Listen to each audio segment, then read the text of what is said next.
What's something you need to get off your chest but haven't yet? How TF are adults supposed to make new friends? My friend group is small and doesn't change much.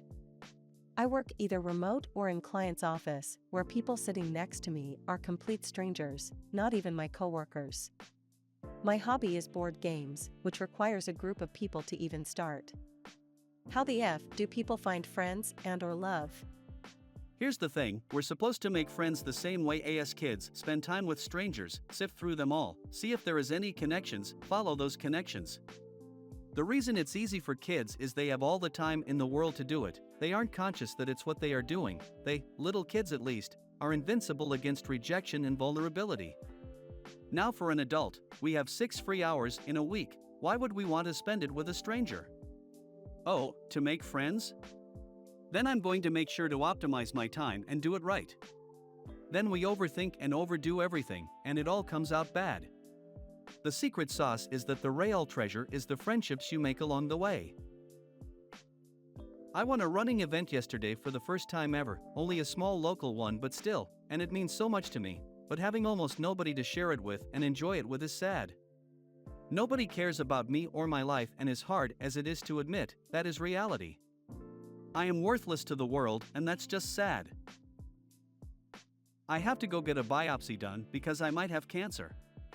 From what I read, I shouldn't be overly worried, but if it did come back positive, there is a little more than a 50% chance I won't be here in 5 years. Haven't really told anybody, because it could very well be nothing but it is keeping me up at night.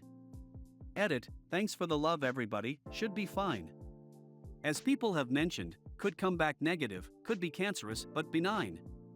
The idea is I just got to know, because I feel like my life is on pause until I find out. Love back at everybody. I love my wife and kids. Best thing I ever did for myself was get married and become a father. But I desperately need some space sometimes. A day or two away from all of them. How much I hate the way life works in general. Systems, government, college, etc. One day, I'll grab a microphone and cut a promo pro wrestling style. I don't care what the consequences will be. Edit, damn, I didn't expect this to blow up. I was genuinely venting out my frustrations, and I'm glad people can relate. My GF of 5 years broke up with me a few weeks ago. The other night, I couldn't sleep, decided to go for a drive at 2 a.m. Despite my better judgment, I drove past the house of her friend who I always thought was more than a friend. Sure enough, my ex-GF's car was parked outside the house at 2 a.m. I feel so stupid for not seeing it sooner, so here I am getting it off my chest, sad face. My ex-fiancé doesn't realize the fact that he has been pushing me away for months. There's a reason I left, but I'd rather blame my mental health instead of telling him how much he has hurt me. He doesn't listen. He thinks he is perfect. I'm exhausted. I wish he would reflect on the things he has said and done that have changed how I think about him, but it's not worth it. I am tired. I don't want to lose him, but if he's not willing to work with me, then I have no choice. I regret blaming my mental health on our breakup, and granted I'm internally struggling, but I wish I told him we both need help. And not just me. Edit, thank you all for the support. It means everything. I could use a friend. And I find peace in knowing that people care.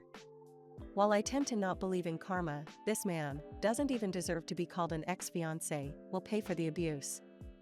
If he doesn't get help soon, then he will repeat this pattern in his future relationships. I was a fool to ignore the red flags from the beginning. But the lesson learned from it is a huge one. I'm exhausted, emotionally beat, and angry. Did everything for him and put him first, which is my mistake. I love him, but I also hate him for what he has done, whether he is aware of it or not. If you love someone, you stick by their side, but when my health started to decline, I became a villain in his eyes. So very exhausted. Thank you all again for the support and kindness. I love her, she is a very close friend of mine, but she has a BF already, can't say a word cause it gonna ruin everything. I know it won't be easy, but you have to move on for your own sake.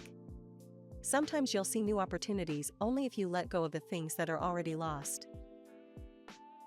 I'm so stressed about college. I'm torn between two different colleges, and it's all I think about all day.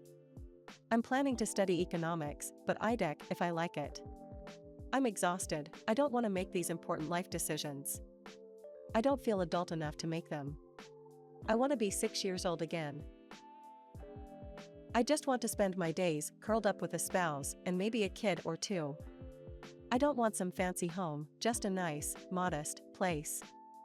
I don't care about money beyond that I need it for bills and stuff. If I could live the rest of my life getting enough money to support a humble lifestyle and a family, I'd do so.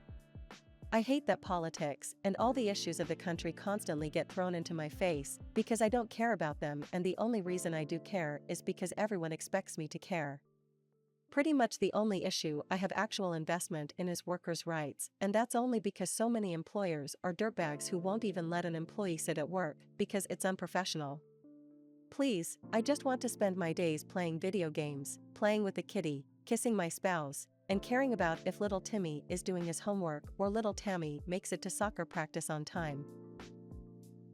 I am proposing to my GF at any moment during next week. I bought the ring, a necklace to go with it, and a keychain with our photo together. I also wrote a few messages to hang on the walls like a choose-your-own-adventure game for her to follow, which will get her these presents as a game reward. Then, at the end, I will give her the ring. I have everything ready to go except the ring, and as soon as it arrives, I will make all the preparations and go for it.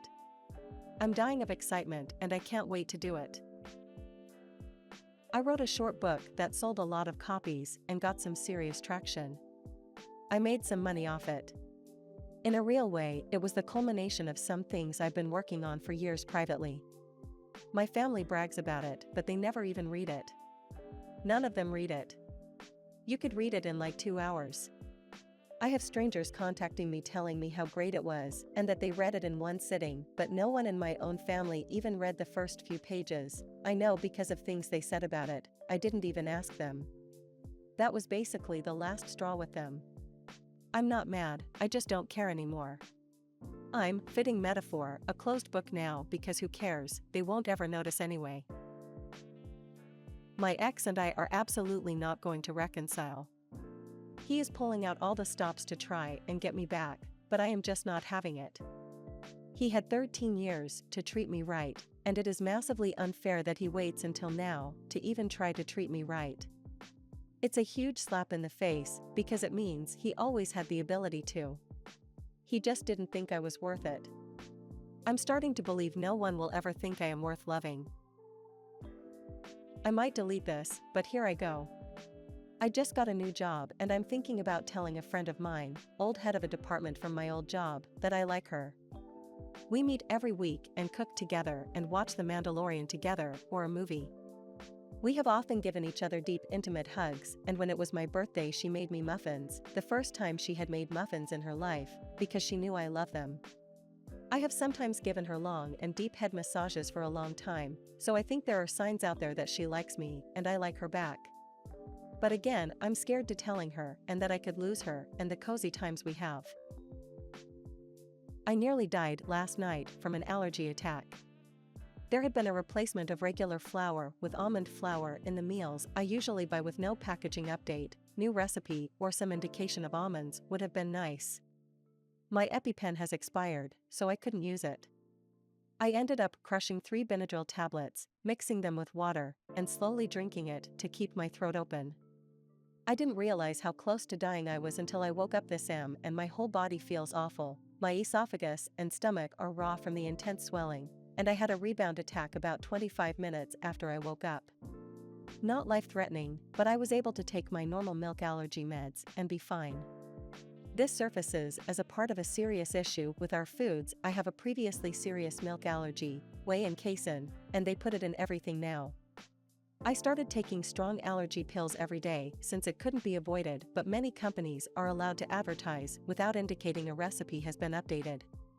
For those who care, this has to be my 7th life-threatening allergy attack in 5 years. It's getting out of hand. Thank you for watching, friend. Until next time, and remember to stay hydrated.